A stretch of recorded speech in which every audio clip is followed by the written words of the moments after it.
Paliesi neištemsi gal. Einam arčiau, ką? Einam arčiau. Jo. Įroidiškai pirmąjį pavasarį. Matai. Jo klauso patys stambiausi kumeliai. Jis nepaėmė jos. Ne, jis ir pasiėmęs kitas.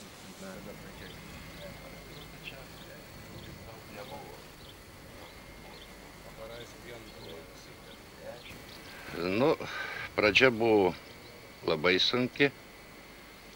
Paskiau mes, kada pradėjau dirbti 61 metais, užmezgim, nu tai vėliau jau 63 metais su Šilutės rajono valstybiniu Nemuno žirgynu parsivežėm 6 veislinės kumeles pagal bendradarbiavimo sutartį. Nu ir nuo to mes pradėjom, žodžiu, auginti, žodžiu, tą vystyti veislinę arklių bandą. Po biškį, nu taip ir sakant, ir iki šios dienos dar tebetempia. A nemėgina jos? Ne. Kur prieš tai galėjo?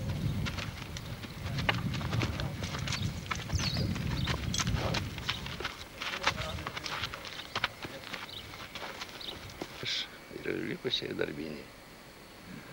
Nu, dar, kas liečia istoriją, 67 metais, kada buvo didžiulė audra, šitą buvo anksčiau, kur pastatyta daržinė, ją vėjas nuvertė, pastatėm naujėtis tą patį rudenį beveik, nes visi šienai buvo atsidengę, viskas, turėjom nuostolį, apie 10 tonų išnešiojo vėjas. Nu, parsivežėme tas 6 veislinės kumeles, gavom reproduktorių, eržilą. Nu, eržilas yra keičiamas, kad nesigautų giminingumas tam tikrą laiką per keletą metų. Nu, ir visą laiką taip kartojam ir kartojam. Ar plėsti nežadat? Plėsti, tai, žodžiu, mes laikomės dabartiniam stovį. Mums, reiškia, mūsų poreikis, mes savo poreikis patenkinam. Na, o kaip jos panaudojate, gerbiamas urėdė? Ar tai daugiau tokia prestižinė ferma, ar turit ir apčiopiamos naudos kokios? Ne, čia yra pagrindė ferma, kad būtų įpėdiniai, kurie trauks mišką. 10 veislinių kumelių, nu kasmet būna 6, 7, 8 kumeliukai ir po 3 metų jau pradedam mokinti miškui traukti. Pavažiavimai čia Lietuvos sunkiųjų ta veislė. Ir kiek dabar turite tokių jau darbinių arklių, kuriuos naudojate miško traukimui ir kiek jie ištraukia miško? Darbinių turim apie 55 ir jie iš viso ištraukia ir pritraukia iki kelių apie 30 000 kubų iš 110 000 kubų, kuriuos iš viso urėdija ištraukia. Tai yra apčiuopiama nauda ir ekonominė ir tuo labiau, kad jie kartu apdirba ir padeda įdirbti žmonių pasodybinius sklypus.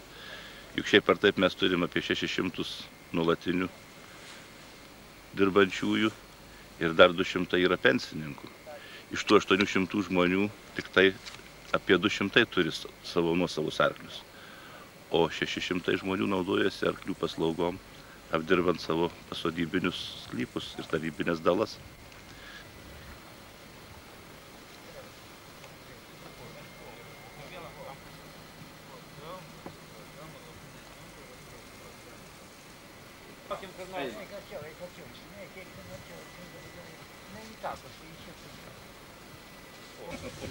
O, gražuolis.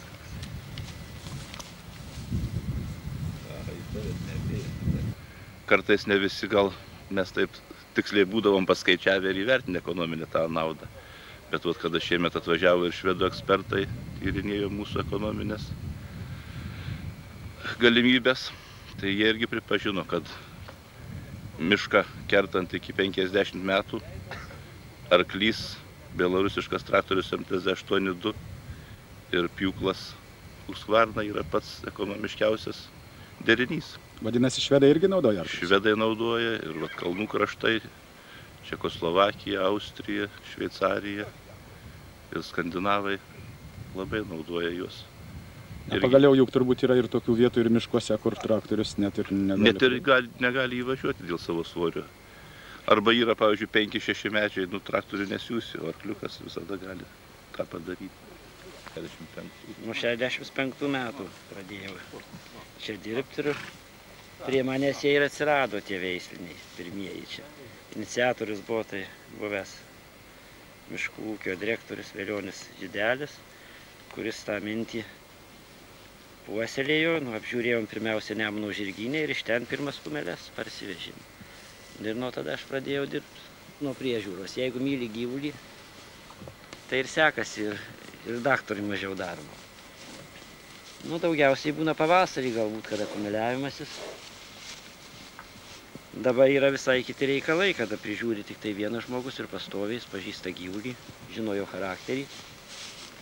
Nu ir lengviau, taip tai nedirbamas arklys, veisnis arklys tai sulaukėja. Kumelaitės ir kumeliukai jauni, o čia yra eržliukai veisliniai, kuriem yra 2 metai. Nu čia gal toliau girininkas pasakok savo fermoje. Čia laikoma atskira jau nuo 1,5 metų.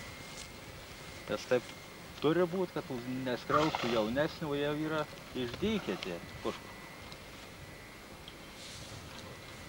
Čia 3 yra tik tai. 3 yra tokia amžiaus. Nes jos paskui 3 metų paprastai yra iškastruojami, nes jau nieks nebeperkių kaip veislį, tik kaip arbiniai arkliai liks visi tie. Nebent jeigu būtų gražus dar labai. O kokie pagrindiniai požymiai, sakysim, kuris paliekamas veisliniu? Čia daug kas arklės, sprandas, gogas, kojas, spalva, čia yra aukštis, oi tų išmatavimų, kiek išmatavimų yra, Justinai? 6. Pagrindė yra 6 požymiai, pagal vertinami. Čia atvažiuoja iš žirgyno specialistas arklininkystėje. Ūgis, kiekvienais metais yra matuojami. Viskas, kojas, va tas Ypač kojų storis. Kanopos irgi turi kanopos, įtakos. kaip tas kojas deda, kaip padeda kojas, kaip jis eina, šį daug tų labai. Ir tik po to jis pripažįstamas veisliniu. Taip, tai kai suauga, jau reiškia nuo 3 metų.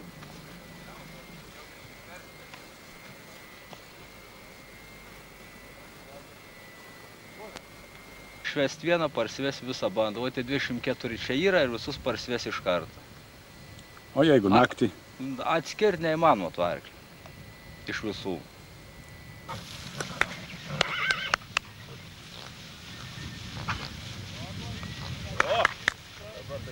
O čia tai banda, bet tai dar ne tas, šuoliais eina.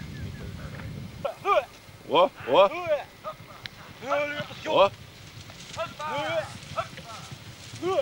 Ratas suk tuo, kitų ratas suk.